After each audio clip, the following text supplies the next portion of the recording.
All right, good evening. I'd like to call this meeting to order of the Lake Mills City Council on March 15th, 2022. Welcome to the Ides of March, I guess. So, all right. Sam, can we have roll call? Ms. Curler, Here. Mr. Waters, Here. Mrs. Bishop, Here. Ms. Quidno, Here. Mr. Fields. Here. All right. Everyone's here, so if everyone can rise and please join us for the Pledge of Allegiance. I pledge allegiance to the flag of the United States of America and to the republic for which it stands, one nation, under God, indivisible, with liberty and justice for all.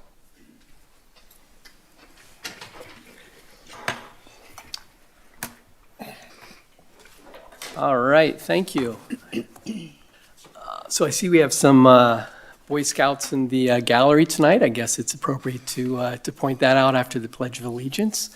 And welcome. I understand you're working on a merit badge, citizenship in the community, I believe? Nice. All right, fantastic. I'm an Eagle Scout from way back, so I did this once upon a time and earned that. I know that one's required for Eagle Scouts, so good luck and good luck on your journey. If you have any questions, just reach out to these other guys. No. Feel free to reach out to any of us. Thank you. All right, next on the agenda is correction and approval of City Council special meeting minutes of February 23rd, 2022, and February 24th, 2022, and City Council regular meeting minutes of March 1st, 2022. I think we can take this as a group. Can I have a motion? I'll make a motion to approve the City Council special meeting minutes from February 23rd and 24th and the regular meeting minutes from March 1st. I'll second. All right, motion by Ms. Curler, second by Mr. Fields. Any comment or questions on any of these minutes? Seeing none, all those in favor, just raise your hand. That's a 5-0, it passes. All right, correspondence from the community. Mrs. Bishop, I'll let you start. Yes, I had 4 correspondence, 2 in regard to Lake Mills EMS. One was specifically questioning how the council could go out buying an ambulance without further plan to establish an EMS or to do that under the fire department. The second was from the Lake Mills EMS president, Mr. Murphy. I believe the rest of the council members also received this email with the EMS sort of side of the story in response to Mr. Wilkie's letter dated March 9th, which is attached to today's meeting agenda. Third, I received a correspondence from a woman after an attempted break-in at her house, and the call was not in regard to the quality of service that Lake Mills Police provided, but her concerns about the lack of staffing in the police department and how at 11 o'clock at night, essentially, there's one police officer on duty basically clearing part of a neighborhood, and concerns for safety of our police officers. So that's what that call was in regard to. Fourth was in regard to the Bayberry and some frustration over the process with the city and getting plans finally approved so that can move forward. Thank you. Ms. Quidno? I had similar correspondence with regard to the EMS situation and echo what Ms. Bishop is saying. Most of my correspondence was via phone call, and there were a few emails as well. So that's pretty much what I have. Okay. I also had Bayberry background discussion. Had a opposition to extending the slow no wake, which is actually a township issue, and concerns for trees at Sandy Beach. Concern for a conflict of interest on city council. an awareness of the aviation influenza in Jefferson County that's impacting 3 million hens. So that was pretty recent. I think that was on Monday that came out. Had EMS discussions on both sides of the issue, ATV routes through the city, and also bike lanes. So kind of a busy What was the last two-week one? period. Bike lanes? Oh, bike in lanes. town? Mr. Fields? Mine were very similar, where I had about the constituent with the concerned about police officers being on their own at night after she had an issue. Had one on from down by the lake at Margaret, a complaint about an Airbnb down there and how it was being operated. Also had 3 personal contacts with people contacting me about the EMS and the issues. Most of them are all the same as what Ms. Bishop said about how did we move forward without having any kind of budget or game plan. And then the final one was the email from the Tom at EMS. Takes care of me. All right, Ms. Curler? I think I received, everything that I received has already been mentioned except for 2 things. One is, and I think we may have all received this, there was obviously a citizen concern that Steve shared with us regarding the recent power outages and how the ability of the city to respond to that. And then I received 2 contacts regarding EMS, and one of them specifically just was a phone message earlier this evening that was specifically asking about the Medicare reimbursement and asking to look at making sure that we would look at the numbers to understand the Medicare reimbursement. All right, thank you. Next on the agenda is questions and public comment. We do not have a public hearing tonight, so the public is encouraged to address the council at this time regarding items on the agenda. Public comment, tongue twisted tonight. Public comment may also be made at this time on items that are not on the agenda if you've registered with the city clerk before the meeting has been called to order.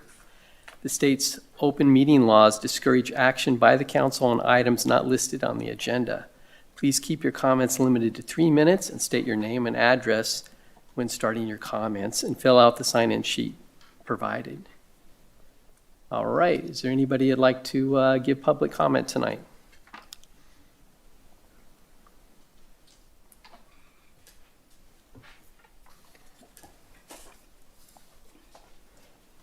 Hi, I'm Tom Murphy. I'm president of Lake Mills EMS, and I live at 317 West Lake Street.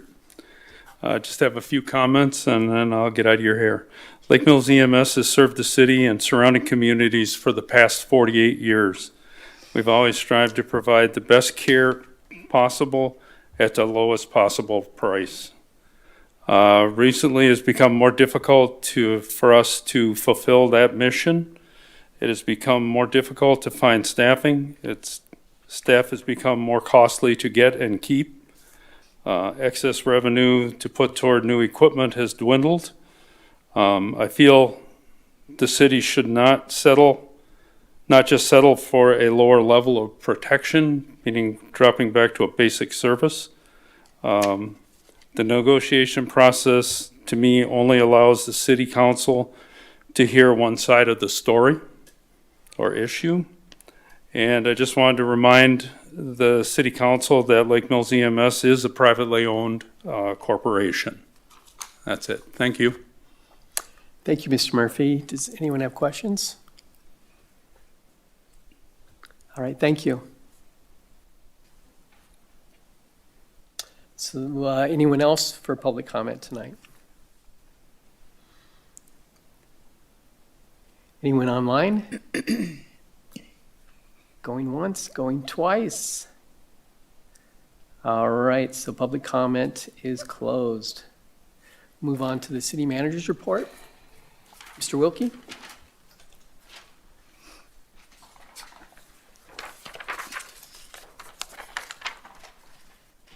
At the last meeting, there was questions about notice to the towns.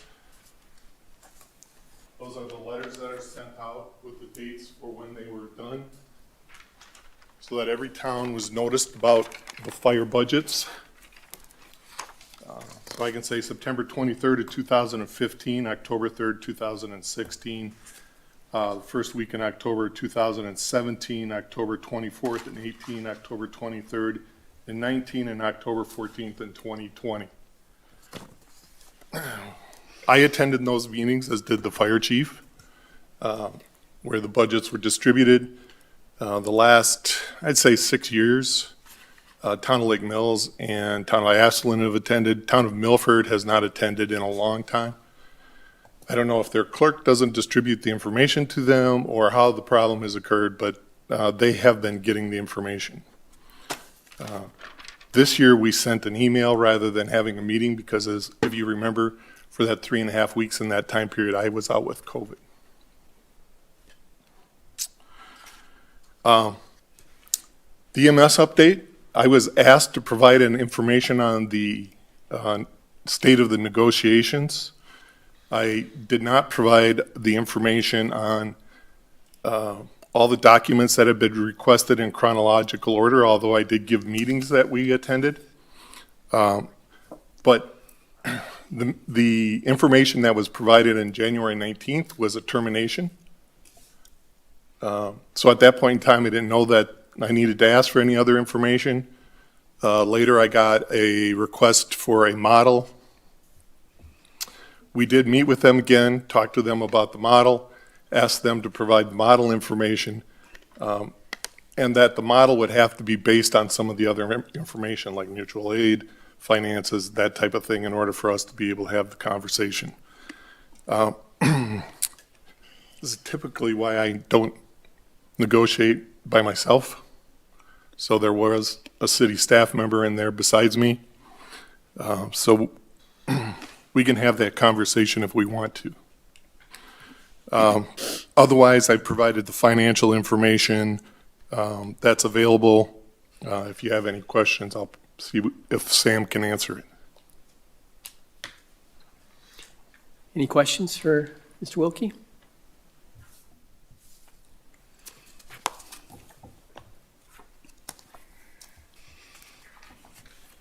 Our, Mrs. Bishop? I had a comment about the EMS letter. I don't know if you want to take comments later during the city manager portion, or if I can say it now. Go ahead. Okay, so, Mr. Wilkie, I don't know if you were finished briefing in regard to your letter, so I hope I'm not jumping the gun. But I do want to make the record clear at the end of your letter here dated March 9th. You talk about, per the city council motion 22-2-3-1, you've been authorized to purchase an ambulance and to start the transition of an EMTA service level to be provided.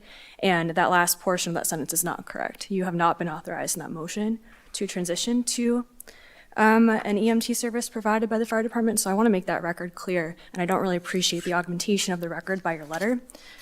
So I wanted to put that on the record. And to that extent, I think the city should be providing at some point soon, the city council, a list of options that we can pursue and costs associated with those options so we can actually make a decision.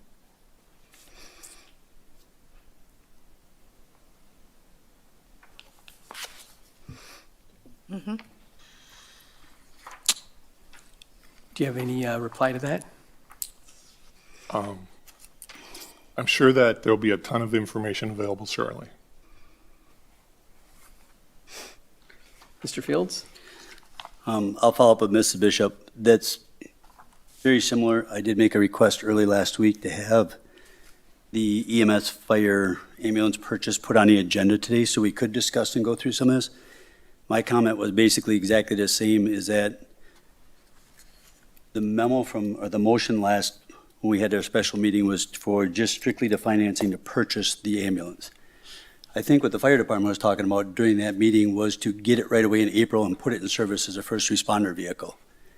In my They mind, did. that's not doable. We don't have a budget. We don't have capital set aside. We don't have licensing, insurance. All that stuff should be in a budget for this new operation. If that's what's really happening, there should be some type of a budget, or we should be setting aside money. That's our job up here, is to put that together. There's no budget for radios, all the stuff that they're going to need to actually start using it. And that was kind of why I had asked for this to be on the agenda today, is so we could clear some of this stuff up or take action accordingly. But it didn't make the agenda tonight for some reason. That wasn't the way I understood the request. So, and I don't do the agendas.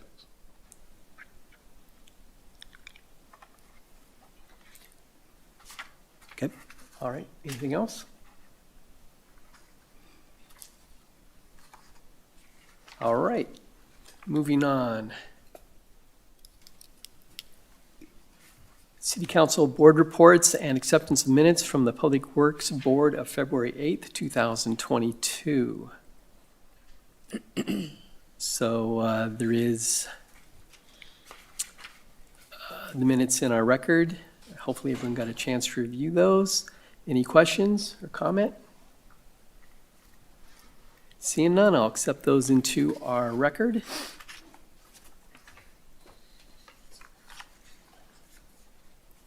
Item 9, council business, resolution 22-8, recognition of city service. David Ward. City Council Resolution 22-8, David Ward appreciation. Let me pull that up real quick here. Give me a moment.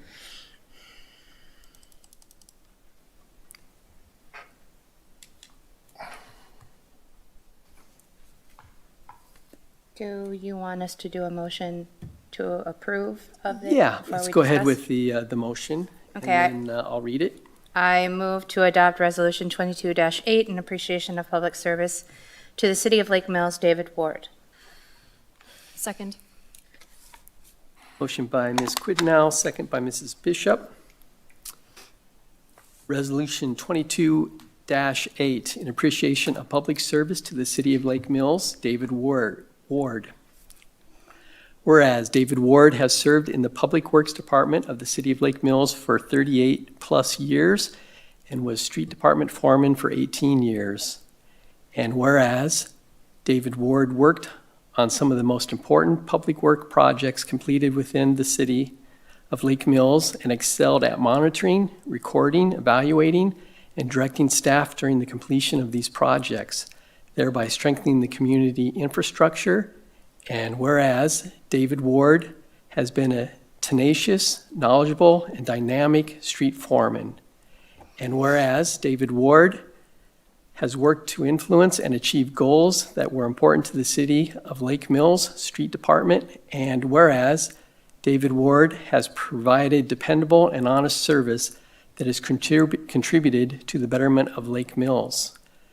Now, therefore, be it resolved that the City Council of the City of Lake Mills does hereby wish to express their appreciation and acknowledgement on behalf of the citizens of Lake Mills to commend David Ward for his devotion, passion, and public service provided to the City of Lake Mills.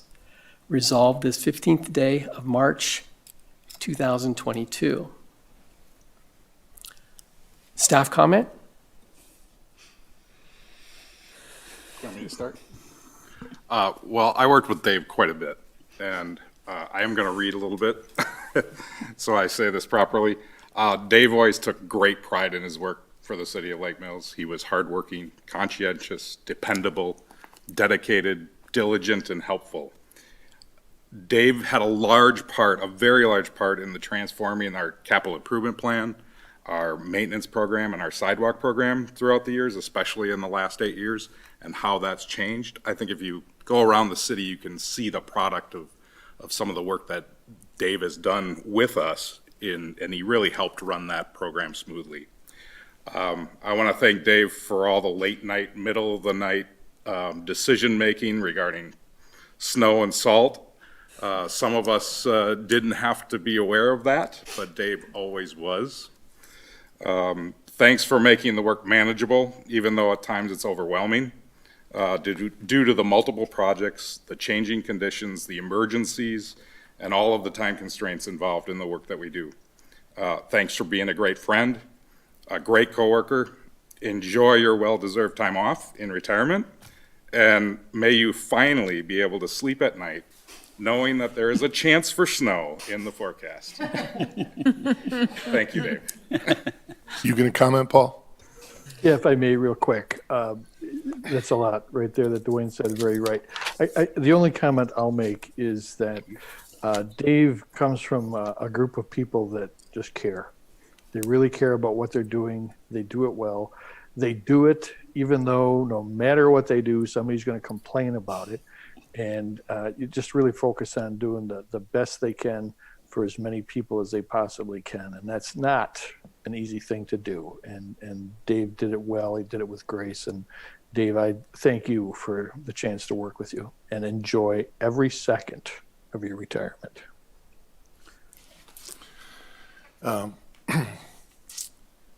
I knew Dave when I started working here. He'd been here a while already. He wasn't the foreman at the time, and I remember when that foreman retired and we decided to hire Dave. I was told I was an idiot on multiple occasions for that hire, but it looks like it worked out all right, and I'm pretty pleased with where we ended up. And we thank you a lot, and everybody that's had an opportunity to work with you, including John Tremaine, thinks that it went really well, so thank you. All right, any comment from council members? Thank you, Dave, for everything that you've done to help our city be as beautiful as it is. A lot of it is owed to you. Dave, thank you. 38 years in any place is no small feat, so I appreciate your dedication to the city. Thank you.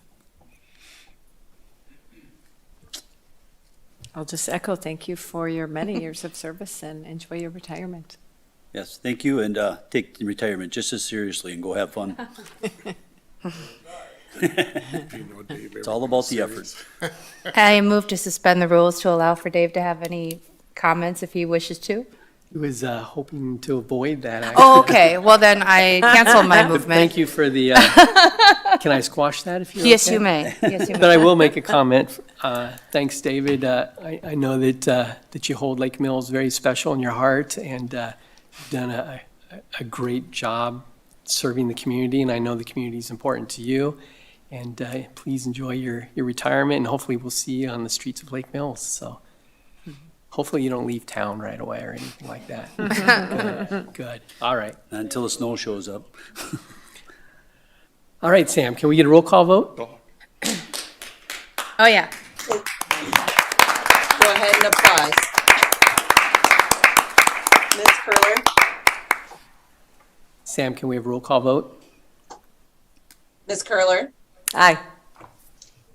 Mr. Waters, Aye.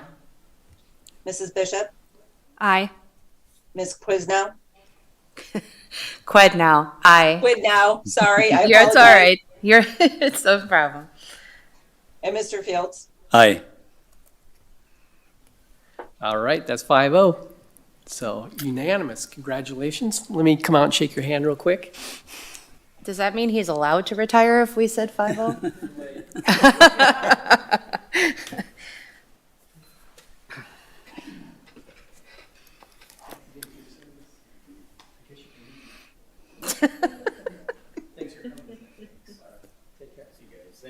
Thanks, Dave.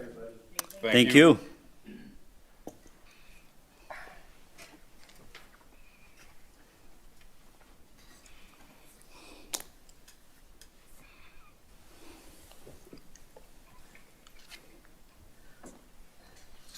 All right, next on the agenda is a discussion on LD Fargo Library expansion.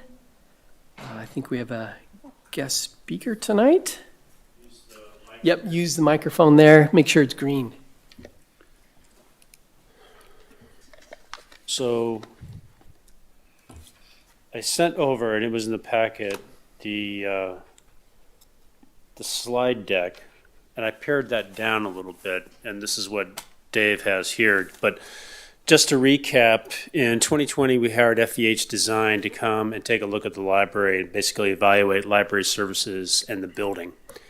And the building's too small, which we knew, but it was nice to have a professional group come out and take a look at nationwide standards about what the library should have versus what we do have. And so, for instance, the current building's 11,000 square feet, and ideally it should be about 20,000, so almost twice as big.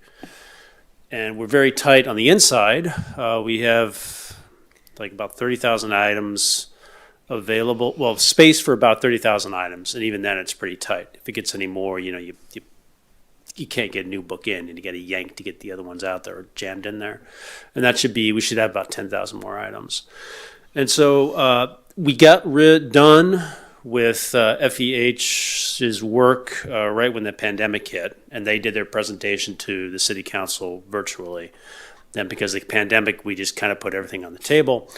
But we hired Wills, which is kind of a library services company out of Madison, to do a community survey for us. And that ran from November through December to find out from the community what they would support as far as the library building for expansion. And so we had really good response rate of about 500 people. And we aimed the survey throughout our service area, which mainly is the city of Lake Mills, the town of Lake Mills, and some surrounding towns, about 10,000 people. And let me get to my version of the slide so I can kind of follow along. And so within that,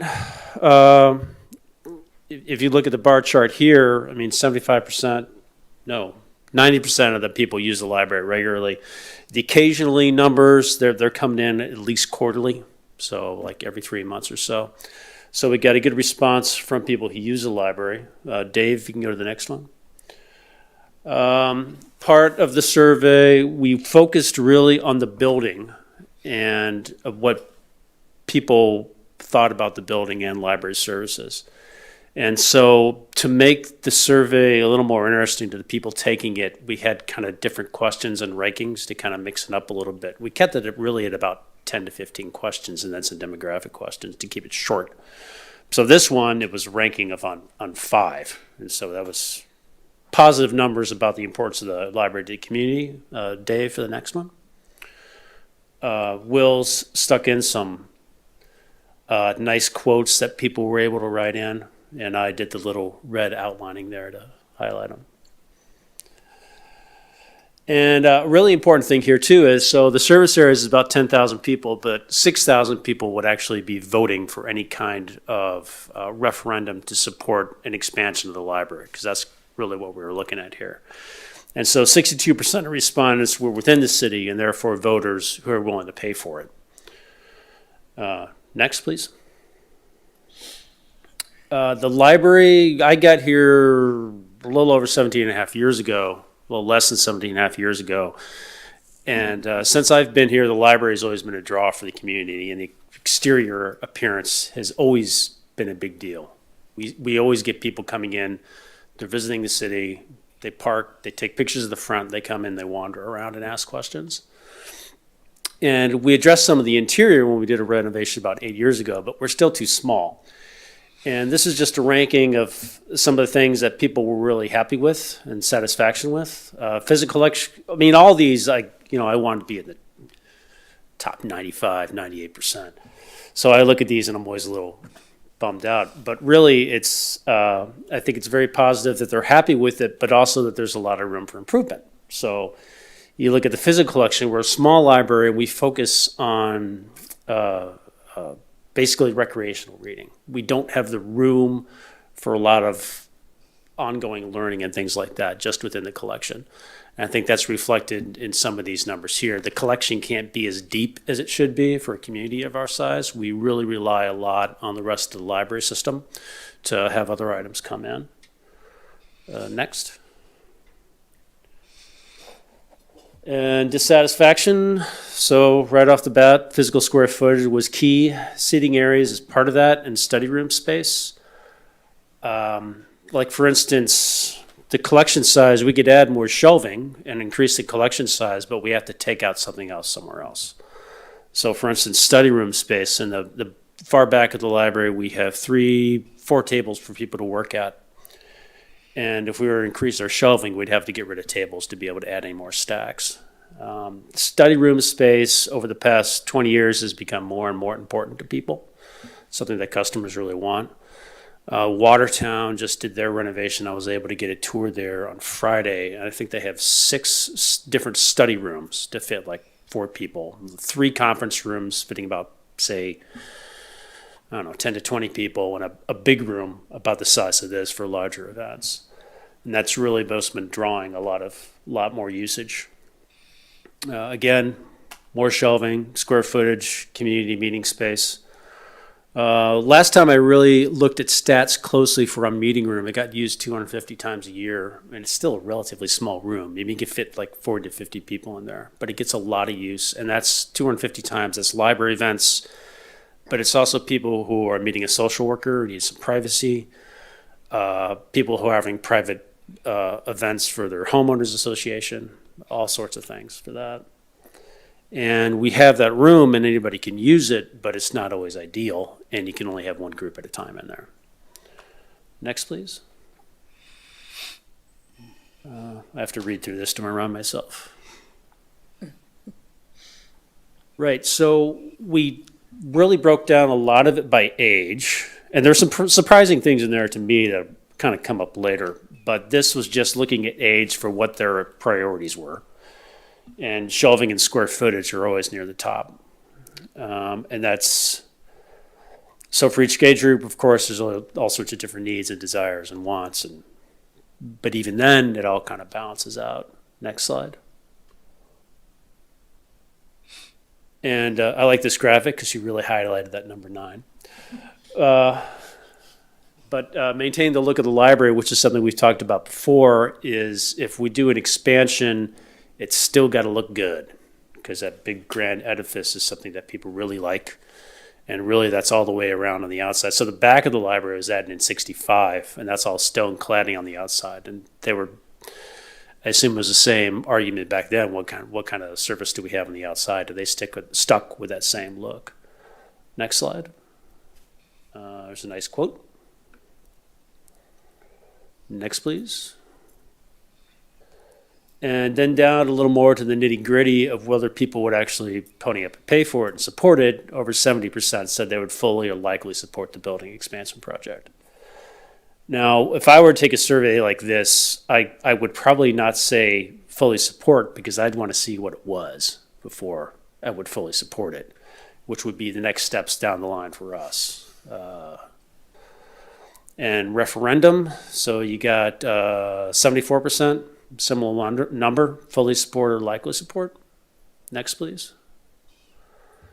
Fundraising is strong. And the library board and the city have always thought that if there were to be an expansion, it would be partially supported through fundraising. So that's not really a surprise. I think people are willing to do that as well. Next. Here was a little surprised that the support was so big, especially for the 25 to 34-year-old age, because you hear, well, I mean, over the last 20 years since the internet blew up and ebooks have become super popular, you get all these questions about, are libraries relevant? Do people use libraries? And the answer is yes. People have always been using libraries, but uses, evolve over time, like for meeting rooms. And so it's neat to see that reflected in what we see coming in the door. Especially for ages 25 to 35, that's that kind of peak year when the parents are coming in with their kids who are anywhere from newborn to all the way through 5th grade. So that's kind of that meaty area of children's services where you're really serving a lot of people. But then to see it extended across the line there was also really neat. Next. And then high there as well. I don't know how to explain that 100%. I mean, I could be I'm 51, so I could say those young people, but that's also great to see. And still, we're in the 70s for support for all these different questions that we've been having. Next. And then high regardless of income, still in the 70s, up in the 82. There was that weird kind of split between lower income having the same support as people over $100,000 income, which I was a little surprised about. Next. And then highest from that kind of mid-range for support. Next. Oh, another nice quote. And at the end of that quote, it said, "Let's do this." And I have suspicions about who wrote that. But it's just a guess. It was an anonymous survey. Space and service to motivate you to visit the library more frequently. So public Wi-Fi, we expanded that during the pandemic. We added a couple more devices that spread out, the signal goes out into Commons Park and out past our parking lot onto Oak Street. Seating areas, we've done what we can, adding in furniture and moving things around, but we can't move the walls out, so it's really just kind of shifting. Physical collection, we're kind of maxed out. Meeting rooms, we don't have a lot. Ability to work remotely, that's another meeting room thing where we don't have a lot of space. Next. And then demographics, going through respondents. We had a pretty good mix there for age. This is no surprise because most users are women or female. And that's pretty much every public library. Next. Oh, and that's it. So our next step would be to continue looking at this depending on what the city council feedback gets. And if we're going to do that, like I was saying, I wouldn't fully support something until I knew a plan, but we wouldn't be able to go to a referendum unless we had a dollar amount. And so that would be the next part in kind of going through that, finding out how much a building would cost. We had initial costs by FEH, but that was 2 years ago, pre-pandemic, and who knows how the prices have changed now. So I don't even want to guess, but that would be in the old docs there too. I don't know if anybody had any questions. Lisa sat through some of this. If you had any comments, I don't know. No Anybody comments. else? But, John, comments? No, okay. Did you have something to say, well, Mrs. I Curler? just was going to ask if you could elaborate a little bit on, when you talk about the next steps, do you have any speculation about like the potential timeline? If this were to move forward, when would you see it? Well, when we Build- talked before about that, there wouldn't be time. Getting into the fall actually wouldn't really be practical at all. And so we were kind of looking at a spring of 23 election for a referendum. It's advisory referendum. And to do that, we would need to, unless I'm forgetting some steps, can't remember the exact specific name, I just call it the expansion fund. But we have money in there that we use for different building projects when we need them, and we'd also be able to apply it to something like that. So like, for instance, the FEH project, they came up with a design and solid dollar amount for $3,000. Maybe it was $4,000. Can't remember. So it was relatively inexpensive. But again, I mean, you'd have to go out to bid, and we'd have to. When we did the bid for FEH, it could have been a little tighter. And so some numbers were kind of off there. So the next one, we'd have to have a better request for bids in there. But going off those FEH numbers last year, I don't think it would cost too much, more than what we paid before. Okay. Okay. Any other questions? Yeah. Yes, Mr. Saylor, mentioning the FEH study, I found that was authorized at the end of 2019, but I Right. can't find, I'm going back through the council agendas and I can't find it where the report was given to the council. Could you point me in that direction, or if not, That could you send would us have the been, report? it was March, April, or May. It was done virtually. Okay, 2020. I mean, Of 2020, yeah. if I can't find it, I'll follow up with you or city staff and try to get a copy of it. Yeah, Just and I like could to- resend the doc they did, pretty much had everything in there. Okay, thank And you. I could send that over to you if you like. Yes, please. Yeah, could you copy everybody on council? for Sure. that? Yeah, Thank I you. had it pulled up a minute ago. I could send that. Thank you. All right. Yeah, yes, Ms. Curler. I just had one other question, not to put you on the spot, but do you have any information about the recent Watertown Library expansion and what proportion, how much it cost and what proportion of that was private fundraising? No, I'm not sure, but that was probably a 10 to 15 year long project that they did. And that was a little bit different, and then they had to buy a lot of land and demolish land throughout the whole city block. So it just wasn't just like one small patch or anything. And when I was talking to the director on Friday, they had to scale down a little bit just because they had to save money. But maybe 10 million. Okay, It's thanks. a number I heard, but maybe I heard that in some other discussion about something else. So Thanks. Any other questions? Any further staff comment here? All right. Thank you, Mr. Saylor. thank you. All right, moving on. Item C on the agenda is a discussion decision on Wisconsin Department of Natural Resources request for voluntary PFAS sampling. This does have a city council motion 22-3-2-1. Sam, can you read that? City Council Motion 22-3-2-1, authorizing the city manager to execute an agreement for voluntary participation in the PFAS sampling program. All right, thank you. Can we have a motion? I'd move to approve motion 22-3-2-1 on the voluntary participation in the PFAS sampling program. I'll second. Motion by Mr. Field, second by Ms. Quidnow. Staff comment? Oh, okay, thank you. Yeah, just a quick comment. You got my memo there, and I'm sure that you've probably heard of PFAS now. Hey, Paul, can you move closer to your microphone? Oh, I am so sorry. I apologize. This is really rude, but I'm Zooming with my daughter on another computer here, so it's if I say something really weird, that's why. But anyway. We'll thank her for joining our meeting tonight. Yeah, live from Mexico. So anyway, Great call. let's all have a big hurrah for technology. Anyway, PFAS, new four-letter word. It has been in the news quite a bit lately. We did get a letter from the DNR asking for volunteers, as it says, to start doing some testing, gathering some data. There's probably really two sides to the issue. I'll just outline very quickly. One is this is data that certainly is going to be useful as the state, the nation looks at the issue of PFAS. And so I think from that standpoint, it's extremely valuable for us to participate.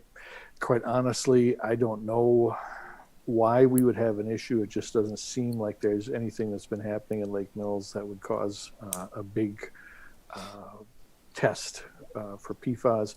But then on the downside, there have been a few communities that have tested. They found that they are high. None of them are over the established limit or the temporary limit right now, but they're high. And so they're drawing some attention. And, those are kind of the two sides of the issue right now. Again, my standpoint, I guess my memo indicates that I don't think it's a bad thing for us to do some testing now, find out where we're at, and then become part of the solution to figure out what has to happen next. So that's where I'm coming from in a nutshell right there. All right, anything else from staff? Any questions for Paul? Questions or comment on the PFAS? I guess my question is, if I may, it Yep. looked like nobody had one, sorry. My question is, do we have any information on when the results would be released, timeline? Does it come to the DNR, back to us? What does that look like? Sure, good question. A couple of things in that regard. First of all, the testing itself is extremely specific. We got a one-page letter from the DNR asking us to volunteer. We got a three-page note from the DNR telling us how the tests have to be taken. And it's everything from not using hand lotion or suntan lotion or anything like that, all kinds of things to avoid contaminating the sample. So very, very particular testing process. As far as when we join or when we do the test, that's going to be up to us. We have to contact the DNR and work very closely with them. And as we told the Public Works Board, when we get test results back, we will release that information. I mean, that's public information. We'll make sure that any information we give to the public is clear that these are the test results, but quite honestly, we don't really know what they mean just yet. We don't know what the level is that we're going to find or what that's going to mean. We are simply trying to participate in gathering data. So as far as the timeline, it'll be this year. I'm going to guess that it'll be at least a few months before we're ready to take the tests, and probably a month or so after that before we've got the results back. Thank you. Paul, on the standard, it looked confusing when I looked up the standard. It looks like the DNR board has a standard or recommends 70 PPT. I'm not sure what PPT stands for. But then the DNR and Wisconsin Department of Health Services has a recommendation of 20 PPT. So is it 70 or 20, and how significant is that, the difference in those numbers? Well, let's put it in context. PPT stands for parts per trillion. That's a small amount of something. And so we're talking about either 70 or 20 parts per trillion. Right now, the EPA has put out, and I can't remember the exact wording. I think it's an advisory level or a suggested level of 70 parts per trillion. The DNR board debated the issue, and the folks from the health department and some of the staff at the DNR wanted to establish a lower limit, and the board decided to go with the EPA proposed limit of 70 parts per trillion. Now, again, it's very important to understand that that has not officially been established as the MCL, the minimum contamination level. That is simply a number that they're working with now, again, as they're setting up their hypothesis and establishing some data. So I hope that gets to your answer, gets to your question. There's so many questions that can be asked about all of that, and right now we're just trying to figure out what are all those questions. So it sounds like there's recommendations, but not a standard at this point. That is correct. Okay. Ms. Curler? Thank you, Paul. And I guess I'd just like to make a comment. I think there's very few things more important than, the health of our citizens. And I appreciate the information in your memo, and I agree that, taking advantage of this free program to be proactive, maybe PFAS is not an issue in our community, and this is how we can find out. Maybe it is. Then, like you said, we can be part of the solution in figuring out, how to address that on a statewide level. So thank you for your memo, and I'm very much in support of this. Thank you. Any other questions, comments? All right, Sam, can we have roll call vote? Mr. Waters, Aye. Mrs. Bishop, Aye. Ms. Quidnow, Aye. I'm sorry, Mr. Fields, Aye. Ms. Curler. Aye. All right, so passes Motion passed 5-0. Great, thank you. All right, item D on the agenda is a discussion decision on revision to capital improvement plan and maintenance options. It comes with a city council motion 22-3-2-2. Sam, can you read that motion? City Council Motion 22-3-2-2, approval of revision to 2022 capital improvement plan and street maintenance options. All right, can we have a motion? I'll make a motion to approve motion 22-3-2-2 related to revising the 2022 capital improvement plan and street maintenance program. A second. Go ahead. Mr. Fields is quick tonight. Yes, he is. That is Making up for last time. Motion by Ms. Curler, second by Mr. Fields. There's a heck of a lot of documentation here, so I'm sure the staff will probably take the next half hour. No, we're going to try and do what we did Public Works Board. All right, go. We're going to try and cut to the chase and say that we're not eliminating this year's program, we're deferring it, so we're doubling up next year, hoping to be able to capture the 80% grant and then make our money go further as we continue to stay in our program. So it's following along with the existing plans. It's just delaying it a little bit, then trying to grab more money that's available now through the bipartisan infrastructure legislation. And we've been working on it. A lot of information, a lot of projects that are going forward. And so if you want Dwayne to explain every one of these documents to you, he is here to do that. That's what I was expecting, so so the floor is open, Dwayne. Well, Steve actually started with what I was going to say, which is, in a nutshell, we're looking to go after as much funding as we can through the bill. To give you just a ballpark of what we're talking about, the state of Wisconsin has $1.29 billion over the next 5-year period in their roads and bridges program.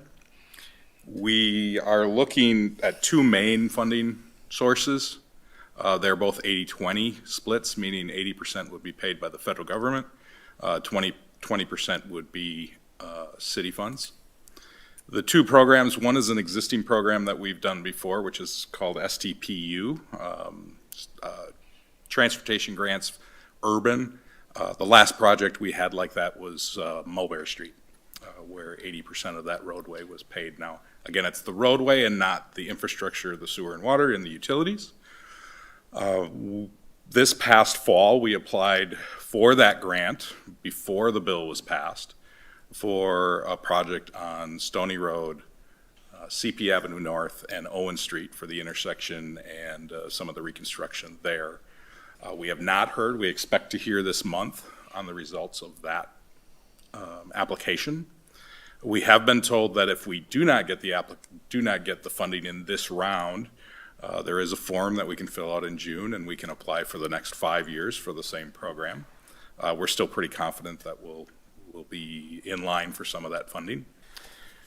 We, excuse me, in this proposal and in the documentation, there are two other projects that fit under that STPU. They have to be collector or larger. The two roads would be South CP Avenue from Lake Street to the project that finished last year, and then also West Lake Park Place from Main Street to Ferry. So our intention with, I think this is a June deadline for those applications, is we would apply for all three of those projects and align them somewhere within the next 5 years. That is the plan on that funding source. The other funding source that probably a lot of the information that you're looking at in these documents is a new state funding called SDP Local. It allows that same federal funding, which has never been allowed before, to local roads. And it allows us to do mill and overlay and pulverization on some streets that are local. As you can see in some of the documentation, we're looking at some of the areas in Brookstone that were on the agenda for the next 2 years in our maintenance plan to be chip sealed. While chip seal is a great maintenance tool, and it is, what do I want to say, relatively economic to maintain a road, a mill and overlay is that next step up. So if we are able to get 80% funding on a mill and overlay project, it's like paying for a chip seal, but getting that mill and overlay. So as Steve said, we're going to still do some of our maintenance program. We're still going to do a concrete bid, or we're going to proceed, that'll be your next topic, concrete bid for concrete sidewalks and some repairs. But we may hold off on our asphalt bid this year, and we'll talk about that in the next topic, and move some of those dollars into 2023. The local road program, I'll jump back to that. That is a 2-year program. At this point, it is this coming year. That application is due April 1st. That's why this is coming to you so quickly. We will be, if approved tonight, we will be looking to apply for that local funding in the next 2 weeks. If we are approved for that funding, we need to complete PS&E packages by August 1st. For all of that work, which would then occur in 2023. You'll see, I guess, one last thing to talk about that we would do in this year's maintenance program is, because of the federal funding, the likelihood that all the handicap ramps in the area would have to be brought up to standard. And so what our intention is as we go through this process and the funding, we will look to, if that is a requirement, we will probably look to do that in 2022 in advance of the project in 2023, and with an attempt to get that finished before the PS&E package is due on August 1st. That is at least our proposed plan at this time. In a nutshell, I know that was a little longer than Steve had, but that is our goal. Our goal is to try and get as much funding as possible. And not just delay a portion of the projects this year and then double up next year with hopefully funds from the federal government. Any questions? questions? So for the record, this has been approved already at the Public Works Board. Recommended, yes. Recommended. Recommended, thank you. And most of this we've seen in the budget or the streets program, maintenance program already. Kind of a new element is the curb ramp, and is that related to the handicap accessibility standard that you were talking about? Yes, so Okay. typically with federal funding, obviously American Disabilities Act requires curb ramps to be installed. That has changed over time in its requirements. So you may ask, why are we changing some of the sidewalks or curb ramps in Brookstone? That's only a 20-year-old subdivision. Over the last 20 years, those requirements have changed. And so and what we're hearing is that if we are going to be getting federal dollars, they will require the curb ramps to match the new standard. Okay. Any other questions, Ms. Curler? A couple of questions, Dwayne. So projects that are being deferred to next year, will you need to reevaluate their condition and potentially reclassify, like you were talking about chip seal versus mill and overlays? So they would need to be reevaluated for their PACER rating? We will reevaluate every year for the PACER rating. The intention is that they were, and they were right on the verge of making a decision. Much of Brookstone is 20 years old. We look to do a new construction, first round, second round of chip seal every 7 years. That brings you out to year 21, and you're making a decision in that 21 year and the 28th year, typically, that you're needing to do a mill and overlay. What this will do is push a lot of those streets. They'll be at about the 20, I believe the first phase of Brookstone was built in 1999. So they'll be in the 24 range. So they're right in that range where we would be looking at a mill and overlay. And then one more question. Although we'll be deferring some work to next year, the way I'm understanding is you're sort of doubling up, planning to double up, do a lot more work next year to take advantage of those funds. So you're not anticipating pushing out any of the later year projects an additional year, are you? No, I should probably, in the spreadsheet that we provided, we did go back to assuming that the construction year is in 2023, and we looked at, those are all the streets that fit the category that they're 7 years or more since we've done a maintenance program, or their rating is so low that they would be possible for a reconstruct. So things that are in the 5-year plan now for 24 or 25, those are still, they're not going to be deferred. They're still in the 5-year plan for those years, right? Yes, and I want to separate. In the maintenance, they're not even hitting the list yet because they're okay. not 7 years old. Right. I guess I'm talking about the CIP then, yeah.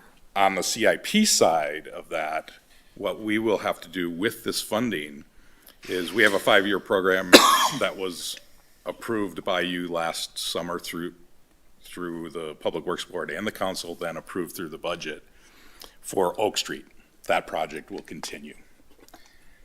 The projects that are in our CIP from 23 through 20 and beyond, 2030, I suspect that through this funding process, as we apply this spring, when we revisit this again in July and August, we will be talking about whether we want to reorganize the dates associated with each of those CIP programs. For example, if we find that Westlake Park Place is funded 80-20, that may trump one of the other streets. Does that make sense?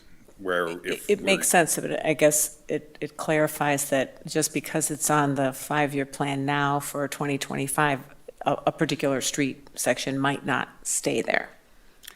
Correct. Depending on what comes out with these funding opportunities. And the way staff looks at the CIP program, it's a dynamic document that can Every change. year you're revisiting that. Okay. Yes. Thanks. Ms. Quidno? So I was looking at the Brookstone in particular. I'm waiting. With the Brookstone situation, and I'm seeing that there's quite a bit of the roads in Brookstone that are going to be mill and overlay. And what I know, chip seal is easy, 'cause you just put it down. But mill and overlay is a little bit more intensive, correct?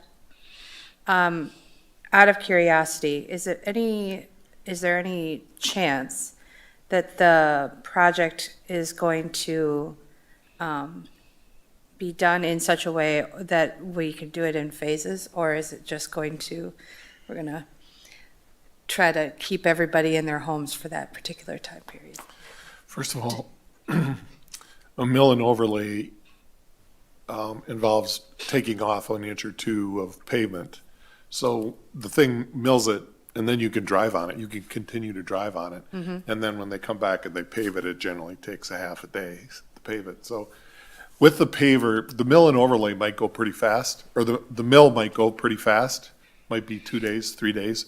The paving will probably be in a much more phased, because that's a much slower process. So as Dwayne can note for you that, but generally you can drive on it by the end of the day.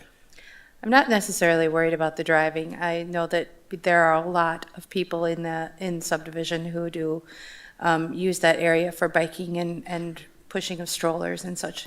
So, just being considerate of those particular needs. The other thought I had was, I know that we are potentially extending American Way all the way to Harvey. So having another opportunity or another place for people to be able to leave the subdivision may be something worth considering. But that's something I can have a conversation later. But I just wanted to see how that was going to play out for the subdivision. They don't do new roads. No. I was referring to the making sure that there's going to be an easy pathway out of the subdivision besides Brookstone. As it is, Brookstone, with the way that the mill and overlay would happen, would be a little bit more difficult for the extended, the incline getting up the road to get out of the subdivision, I think. But that's just my opinion. So I don't know much about how this all goes down. I'm just giving my 2 cents. We can definitely look into phasing, but I think as Steve has mentioned, and maybe I can give you some context, north side of Mulberry Street last summer, if anyone traveled that area while we were working on that, that was a mill and overlay. Again, as Steve mentioned, we're grinding 2 inches of material off the top. The curbs are basically staying there. Once that mill is passed and they've picked up the material, you're left with a number of cones on all of the manholes.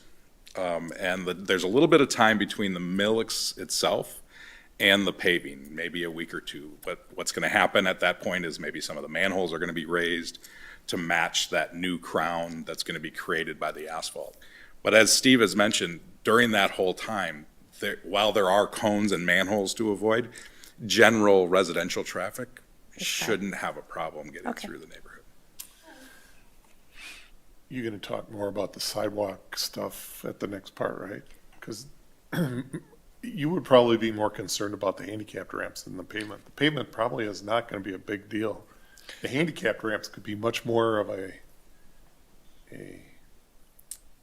problem for, the types of activities you were talking about. Thank you for reading my mind. That was appreciated because that was going to be my next question. How many and where are we doing all of these, the ramps? Are they all of the applicable ramps in the city of Lake Mills, or is it just? Only in the locations where we would be looking to get federally funded. So a lot of the ones in Brookstone. Yes. So if I'm hearing you correctly, are we going to be revamping the roads and the sidewalks in and around the same time? No, the intention is to, because we would like to do the sidewalk curb ramp fix is this year. Okay. So that we can, when we present the PS&E package to the federal government, we're able to say that the curb ramps meet that guideline. Right. Thus allowing us to get the funding without having to then do that work and interrupt the neighborhood during that 2023 process. So we're really kind of separating the work while it is happening in the same neighborhood. One year we'd be working on the pedestrian side, the other year we'd be working on the pavement. Okay, I just appreciate that. Understand that we are working, this information is changing daily on the funding process.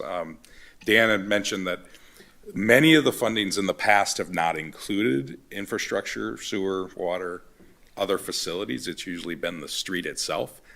That is changing, and there's more information coming out daily.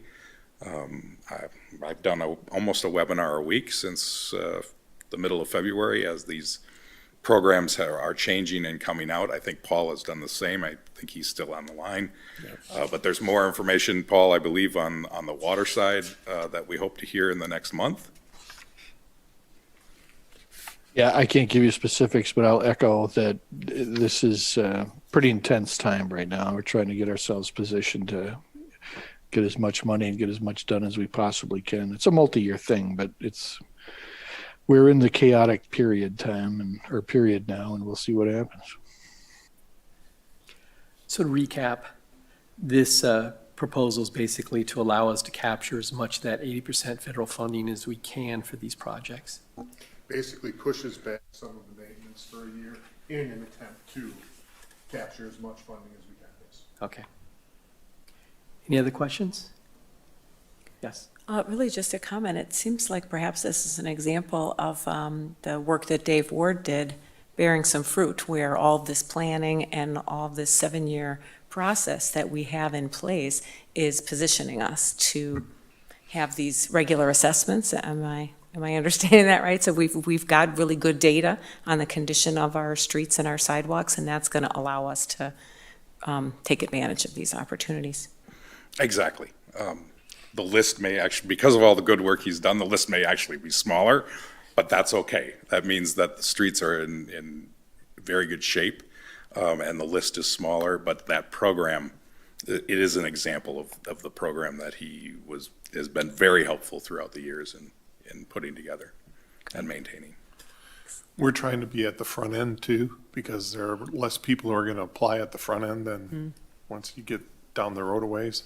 So there'll be more money available for us, even though we've already been in the program recently, Mulberry Street. So we're hoping that because we were prepared and we have the data and we can get it in quick, we have a better chance of funding. Great. Any other questions? Ms. Bishop? Yes, I want to be very clear with my first statement that if there are federal or state funds available for these projects, we should absolutely seek them out.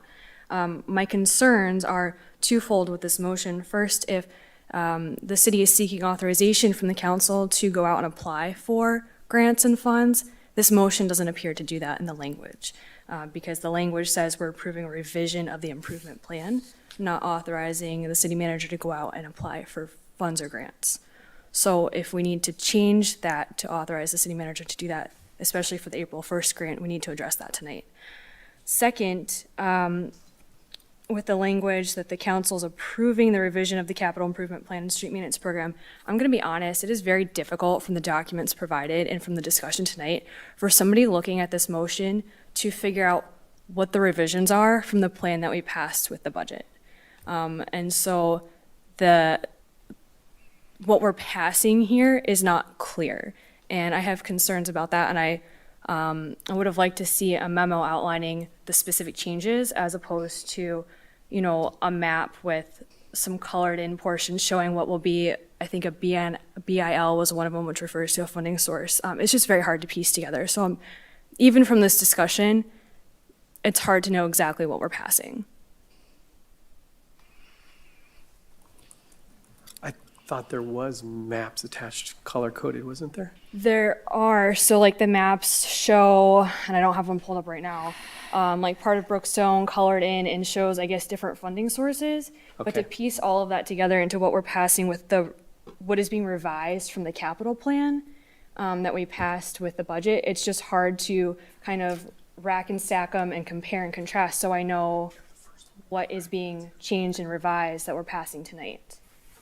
Maybe I'm not clear in explaining my concern, but I think if we needed to authorize the city to go out and seek funding for an April 1st deadline, we could do that. And then we could seek further information for a revision and discuss it further at the next meeting. I don't know that the revision has to happen to seek the funds. Maybe it does. It and that's, does. Okay, well, then you have a two-part problem. I think you, if you look at the one document, I think it's, If I may, Steve? yeah, I think where you're asking, there are two maps in the beginning that are called 2022 possible maintenance, 1 and 2.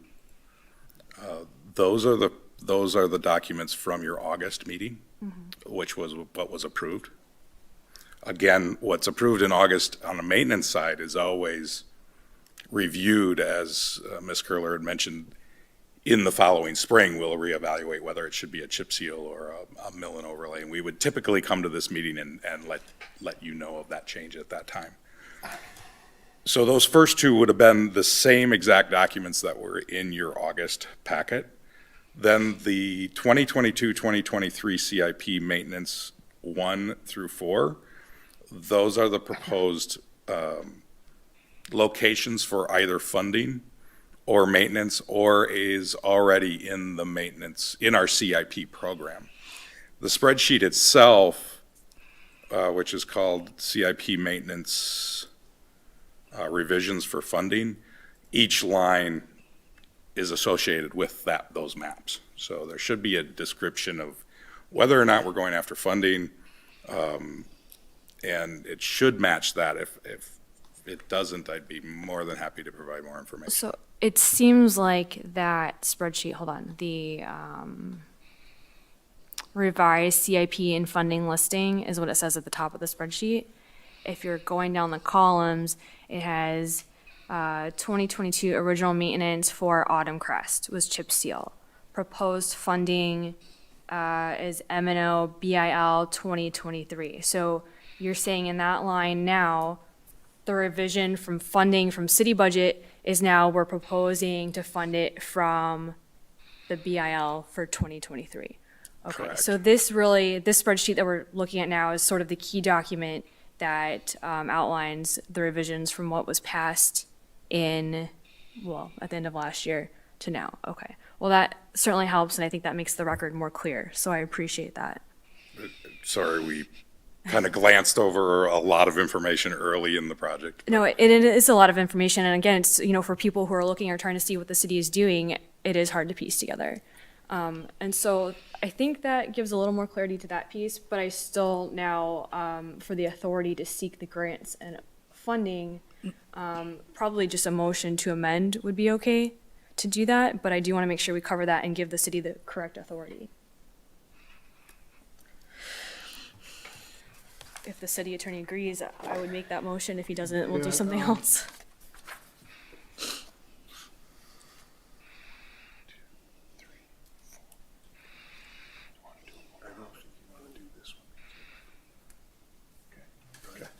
So I guess the 3 programs that are identified, and let me turn this on. Dan, can you turn your Yes, microphone on? yes, ma'am, I'm sorry. The 3 programs that are identified that the grants are intended to be pursued from have been discussed. They're the STP Urban, STP Local, and then the TIA program that has already been granted authority in previous years for grant applications. And it's really seeking funding through the bipartisan infrastructure law. So I'm not even sure how to phrase all of that. I think what we ultimately want at this point is the authority to pursue grants that contemplate the 80-20 funding that is provided through the bipartisan infrastructure law that has passed.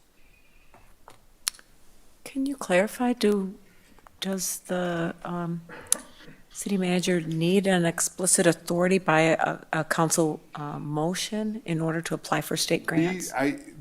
We don't even really have, it's a little bit amorphous right now. We don't really have everything lined up with regard to what programs we're eligible for. We know that our maintenance program, because we are prepared for this, we already have planning. We have set ourselves in a position to be more likely eligible for federal funding. What those all are, I can't say with specificity right now. perhaps the planners or engineers can better. What I know is that we want to take advantage of all of the bipartisan infrastructure law money that we can. So, Historically, we've developed the programs to a certain point, and then when we get ready to apply, we have to have a letter from the council. Actually, we have to have a resolution from the council. With the deadlines that we were looking at, we were actually looking at a special meeting next week possibly to pass a couple of those resolutions. But if you tie that in with this one, they have a special form that they like, though, with regard to the resolution. with regard to the resolution. So we were going to try and generate all those because then they provide more specificity on the direction that we're trying to go when we apply for these grants. So, we've already applied for the TAP grant and the CPO and Stony. So those are irrelevant. We've got those resolutions. What we would be looking at is like CP Avenue South, West Lake Park Place, and then the local roads. Those two would be something that we would come back with. We also have another grant. If you remember, we discussed CP Avenue South. We continued to search. We originally went with the BIL. They don't do new roads. We did some research, found another grant, which we said we would try and do. They also have a deadline of April 1st. So that would probably be on there, but we spent several hours today going over all the details that we have to go through and what type of options we have to provide them and what type of additional information we have to garner in order to be able to put the grant together and those types of things. When you're on these types of fast deadlines, because there's so much new money there, it's hard to hit the right date. So this afternoon when we met, we talked about possibly, before the Plan Commission meeting next week, holding a short meeting to pass those types of resolutions. Okay, if that's the plan, that's fine. I just wanted to be aware and clear that this resolution or motion as it stands is not necessarily authorizing you to seek that funding. So, and I don't want to add something here that's broad when more specificity is required later. So that's okay. Yeah, there has to be a resolution from the council that allows us to apply for the grant. Mm-hmm. We generally develop a certain amount of information. So there's there's some money being expended to be able to apply to get ready for the grant. But the actual design doesn't come until after the grant is awarded. So. Okay, thank you. So to recap, as I understood that discussion, we could pass this as the capital improvement plan and street maintenance program, the revised plan, basically, and then we'd come back and approve the different projects for funding, basically. Right. Okay. Resolutions. There'll be at least 3 resolutions, I believe. All right. Any questions? Any other comment? This one and the next one are so tied together. There's really no difference. This one is actually reviewing the revisions, and then the next one saying, yes, we allow you to go ahead and do it. So. All right, Sam, so can you give us a roll call on City Council Motion 22-3-2-2, which is the CIP and street maintenance revision for 2022? Mrs. Bishop, Aye. Ms. Quidnow, Aye. Mr. Fields, Aye. Ms. Curler, Aye. Mr. Waters. Aye.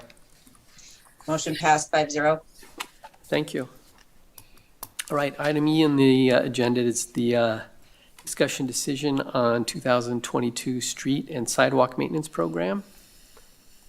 That's City Council Motion 22-3-2-3. Sam, can you read that? City Council Motion 22-3-2-3, approval of 2022 street and sidewalk maintenance program. Thank you. Can we have a motion? I move to approve motion 22-3-2-3, the approval of the 2022 street and sidewalk maintenance program. Second. Motion by Ms. Quidnow, second by Ms. Bishop.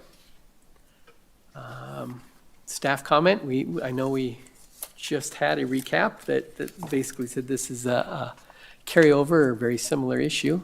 But anything else? Sure, I'll try to be brief. This is typically the item that would be on this agenda. It would be preparing us to go out for bid for our street maintenance and sidewalk program. And in the packet above, in the last item, there was a list of sidewalk repairs. Again, that list is ongoing. It changes daily. We try to provide what we have to date. We continue to take complaints. If a resident does have a trip hazard that they'd like to report, please call the Public Works Office at 648-4026. You can leave a message that'll get on our list. The intention with this program, because we're postponing some of those dollars, we do have money in the sidewalk program.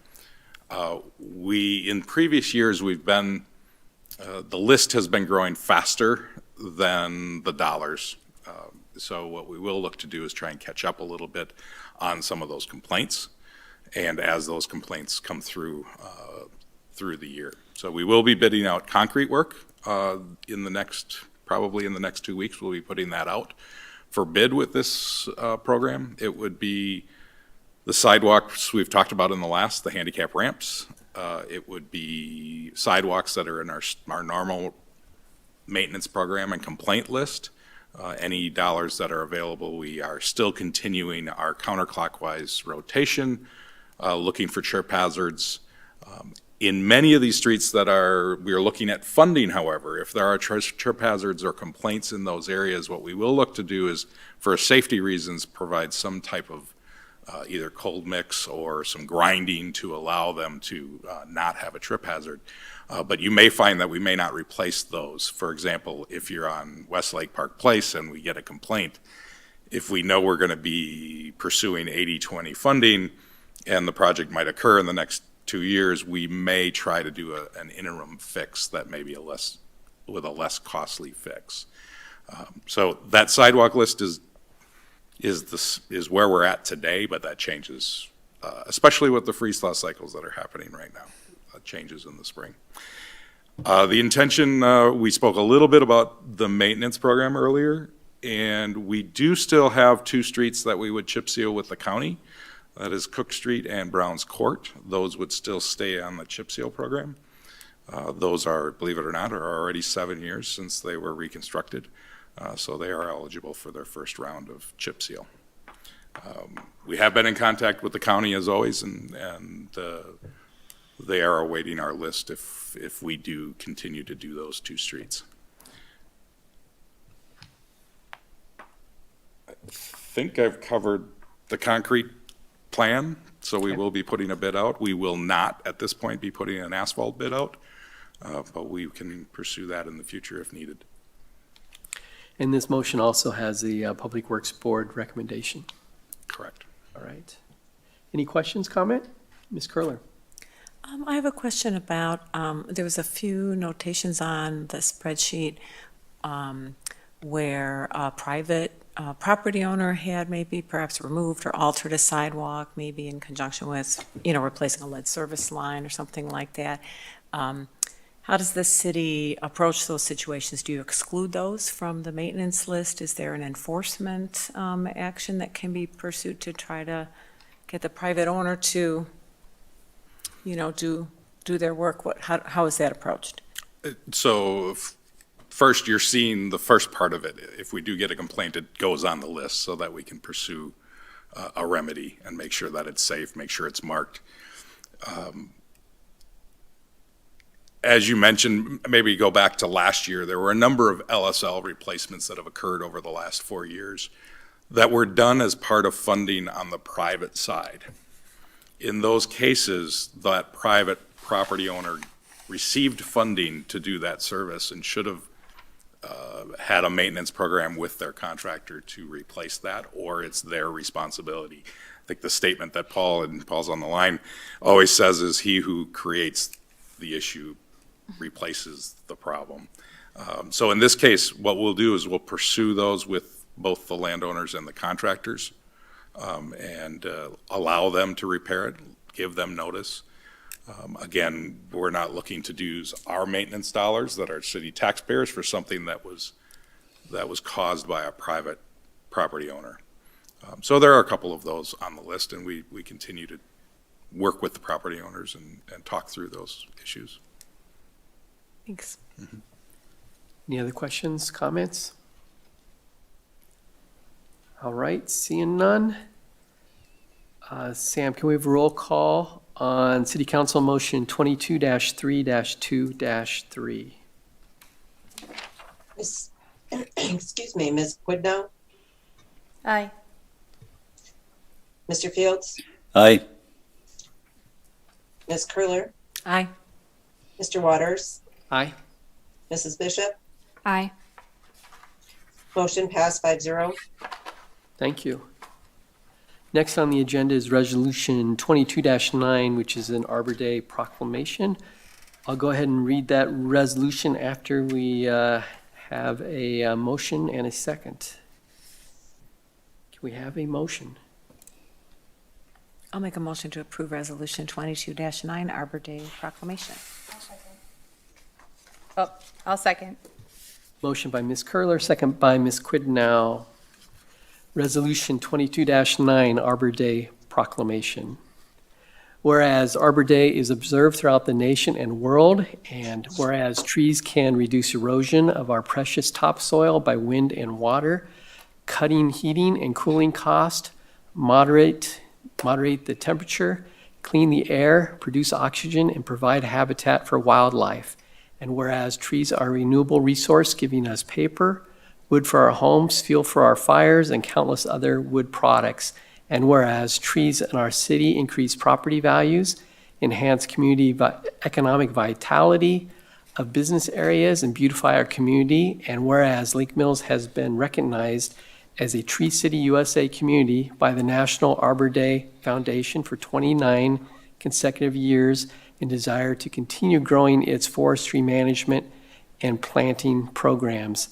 Now therefore be it resolved that the Lake Mills City Council does hereby proclaim the last February in April as Arbor Day. In the city of Lake Mills, we urge all citizens to support our efforts to care for our trees and woodlands and support our city community forestry program and management plan. And we urge all citizens to plant trees to promote the well-being of present and future generations.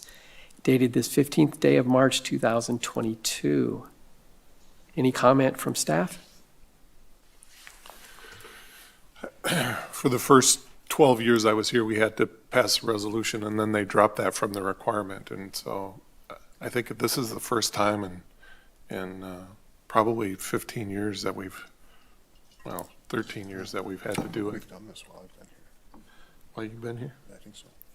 So maybe it's the last 2 or 3 years, but it's not been a regular item that we've done. So we still have to meet the other requirements to maintain our Tree City requirements, but they want us to pass this resolution again. So Eric recommends it, as does the rest of the staff. Questions, comments? All right, seeing none, let's move to a roll call vote for Resolution 22-9, the Arbor Day Proclamation.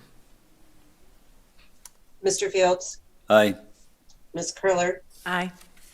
Mr. Waters, Aye. Mrs. Bishop, Aye. Ms. Quidnow. Aye. Motion passed 5-0. Thank you. Item G is Resolution 22-10.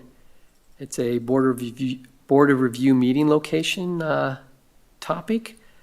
Sam, can you read that resolution? Resolution 22-10, designating Board of Review meeting location. All right, can we have a motion? I move to approve Resolution 22-10, designating Board of Review meeting location. Second. Motion by Mr. Field, second by Ms. Curler. Staff comment here? You want to say anything, Sam?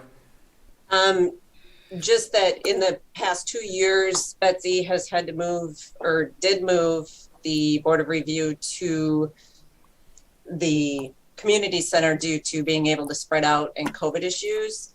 This year, I'm requesting that we keep it at that location due to the first city council meeting of May is that same night, and Board of Review goes from 5 to 7. I didn't want to take any chances of having a resident there past 7 o'clock, and then that would push off the council meeting.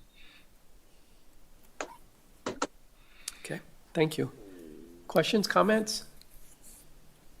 Seeing none, let's move to a roll call on Resolution 22-10.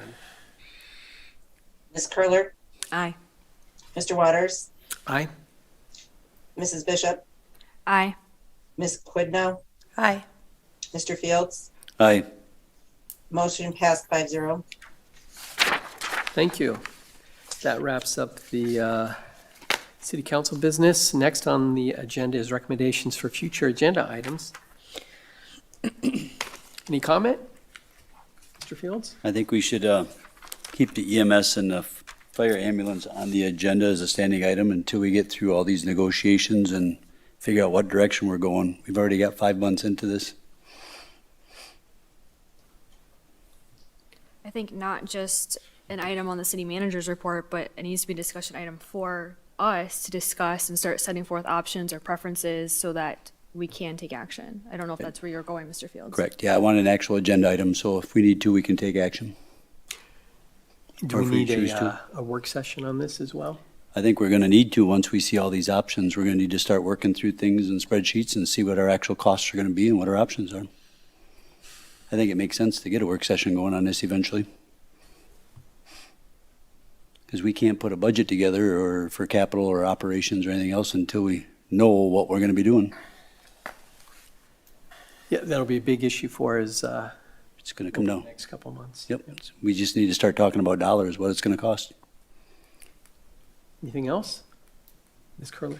When we voted on the wastewater treatment plant option, we had some discussion about having some regular reporting, and I don't know that it needs to be every meeting by any means, but Steve, I wonder if you have any thoughts on, when would be an appropriate time just for an update on how that project is moving forward?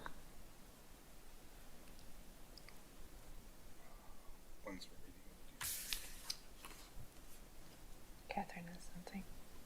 Yes, I was just taking a note. Thank you. I know. I was trying to wait and not speak out of turn. And I would like to get the Bayberry on the agenda. So the background is the Plan Commission approved a recommendation for a zoning change for that property back in October. It was actually October 26th. So it's been several months and that has not come to this council yet for final discussion and approval. It's been a topic of discussion for a long time, actually, but we're trying to get it to council as quick as possible. Okay. Any other comment, questions? All right. So moving forward is we're moving into closed session. So we'll be convening in closed session pursuant to Wisconsin Statute 19.85, Section 1C, compensation and performance evaluation data of employee over which the governing body has jurisdiction or exercise responsibility. 19.85, Section 1E, deliberating or negotiating the purchase of public properties, investment of public funding, or conducting other specified public business whenever competitive or bargaining reasons require a closed session. And 19.85, Section 1G, conferring with legal counsel who is rendering oral or written advice concerning strategy to be adapted by the body with respect to litigation in which it is or likely to be involved. So can I have a motion to move into closed session? So move. Second. I have a motion by Mr. Fields, second by Mrs. Bishop. All in favor, please raise your hand. That's 5-0. We're in closed session. We will reconvene and immediately close after the closed session, so we will not be coming back on air. Thank you for joining us tonight.